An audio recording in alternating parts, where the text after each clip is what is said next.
NKRI harga mati, Mandalika harga diri.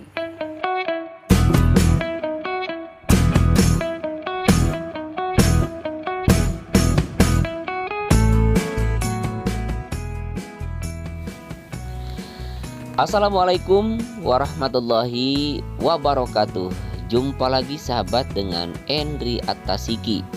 Selamat pagi menjelang siang. Semoga sahabat-sahabat semua hari ini ada dalam kesehatan lahir batin, dimurahkan rezekinya dan dimudahkan dalam segala urusan. Kali ini kita akan sedikit membahas tentang keunikan yang ada di sirkuit MotoGP Mandalika.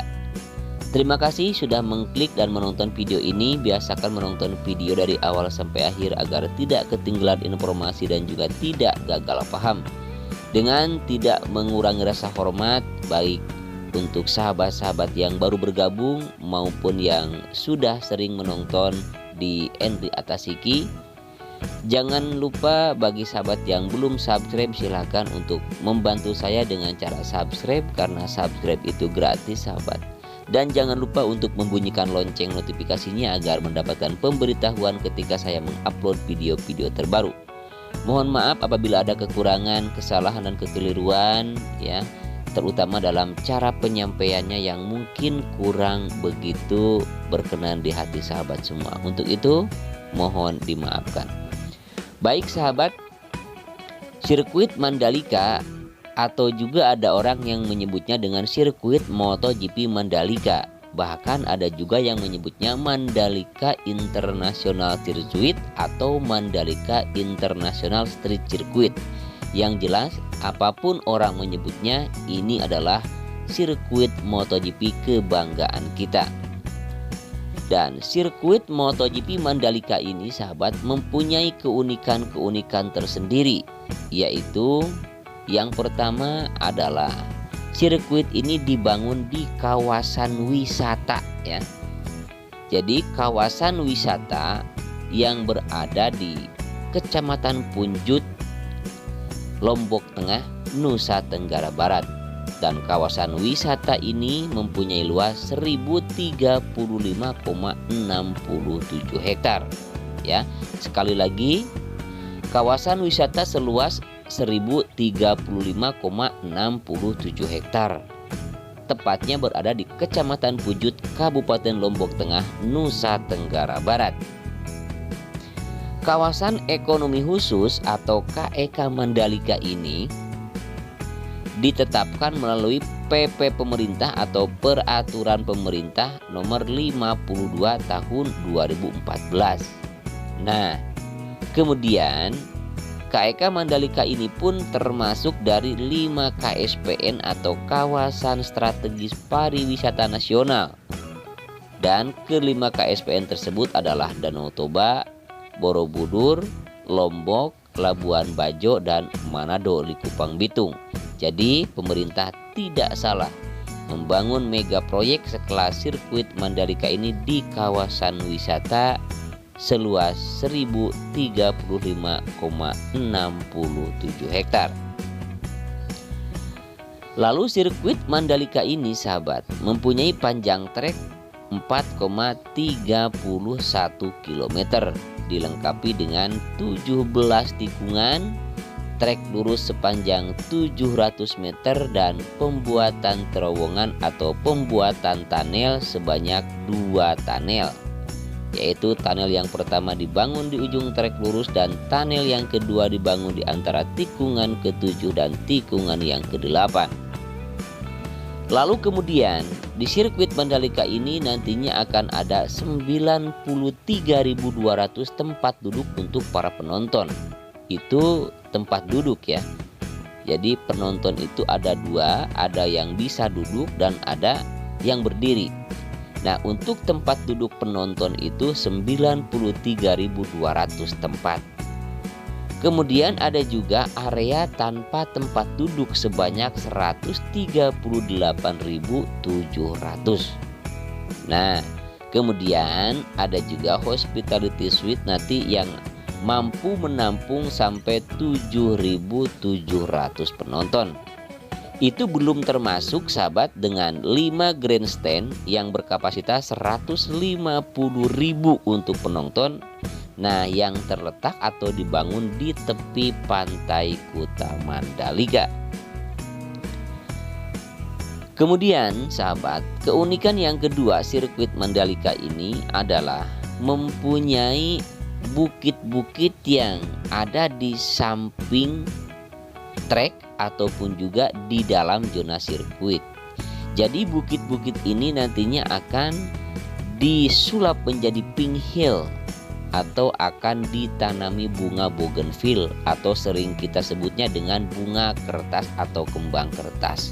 Nah, dari rencana 40.000 bibit bougainville yang akan ditanam, sampai saat ini baru ada 5.000 bibit ya yang sudah ditanam, bahkan sudah mulai berbunga. Jadi seandainya kita nanti datang ke sirkuit Mandalika, selain kita bisa menikmati balapan, kita juga akan bisa menikmati keindahan pink hill yang disuguhkan dan menambah pesona untuk sirkuit MotoGP Mandalika. Itu sahabat keunikan yang kedua.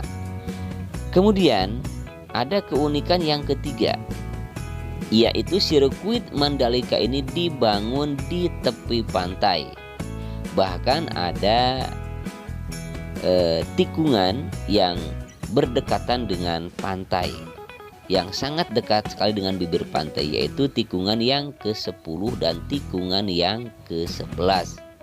Nah, di samping itu ada bukit, atau di sebelah kanan itu ada bukit, tepatnya di dalam zona sirkuit. Nah, bukit tersebut nantinya akan menjadi spot para penonton.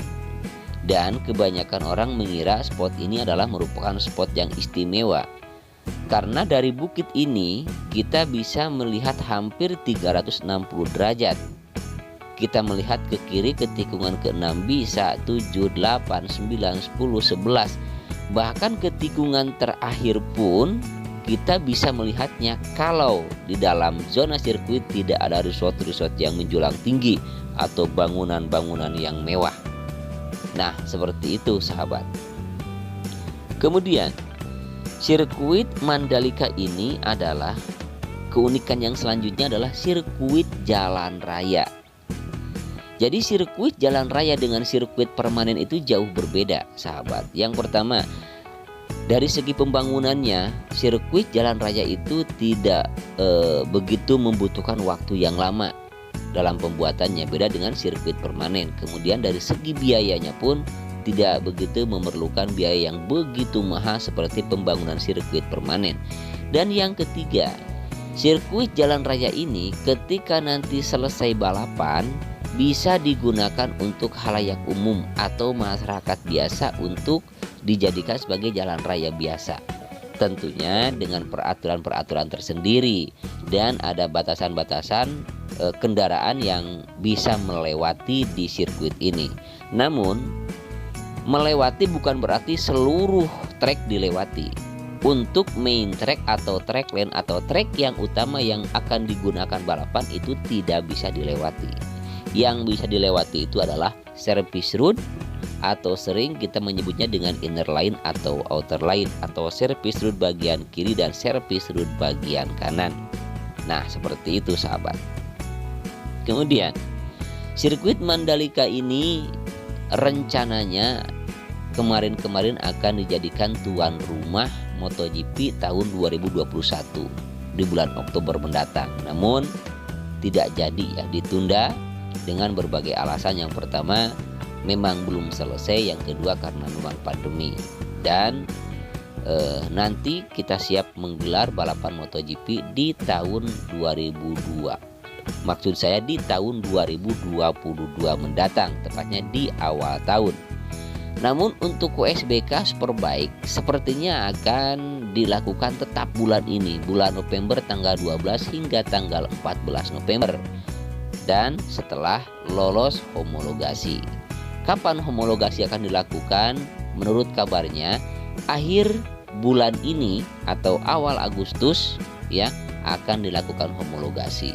Dan untuk pengerjaannya pun sekarang begitu diintensifkan dan kita lihat setiap hari begitu sibuk ya, baik pembangunan pedok, race control, podium, tribun, medical center, grapple, pengaspalan innerline, pengaspalan track lane yang utama kemarin untuk lapis yang kedua sudah selesai, dan banyak pula pekerjaan-pekerjaan yang lain yang terus dikebut demi menjelang homologasi.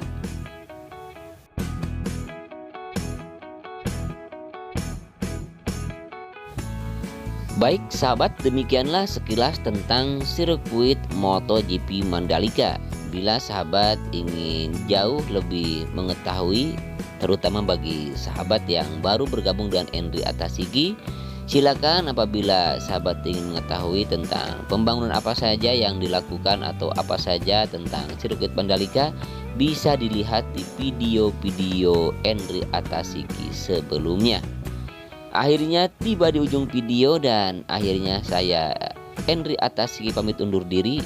Mohon maaf apabila ada kesalahan, kekurangan, dan kekeliruan di dalam memberikan informasi seputar sirkuit MotoGP Mandalika ini, terutama dalam cara penyampaiannya yang mungkin tidak berkenan di hati sahabat semua. Selamat berjumpa lagi di video saya nanti selanjutnya ya. Semoga bermanfaat. Assalamualaikum warahmatullahi wabarakatuh.